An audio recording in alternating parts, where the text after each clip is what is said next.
भारतीय जनता पक्ष, शिंदे गट आणि अजित पवार गट यांना जरी वाटत असेल की आम्ही राज्यात सर्वात मोठे आहोत आणि आमचीच संख्या जास्त आहे, मात्र त्यांचा हा भ्रम आहे असं दिसायला सुरुवात झालेली आहे।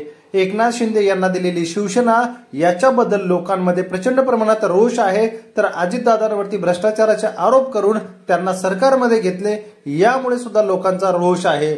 मात्र भारतीय जनता पक्षाने जो डाव खेळला त्याचे परिणाम आता त्यांना हळूहळू या ठिकाणी बघायला मिळत आहे।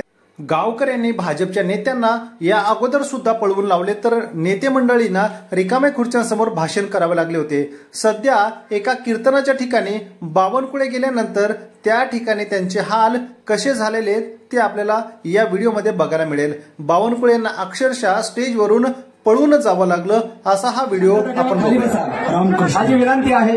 रामकृष्ण आदरणीय बावनकुळे साहेबांचा सन्मान या ठिकाणी करायला हवा, विनंती आहे माझी, कारण सरांना त्यांचा अवमान होईल असं मला वाटतं। ठीक आहे, बसा बसा, कीर्तन चालू करतो, कीर्तन चालू करा। आपला रोष सरांपर्यंत पोहोचलेला आहे, त्यांनी स्वीकारला, त्यांनी स्वीकारलेला।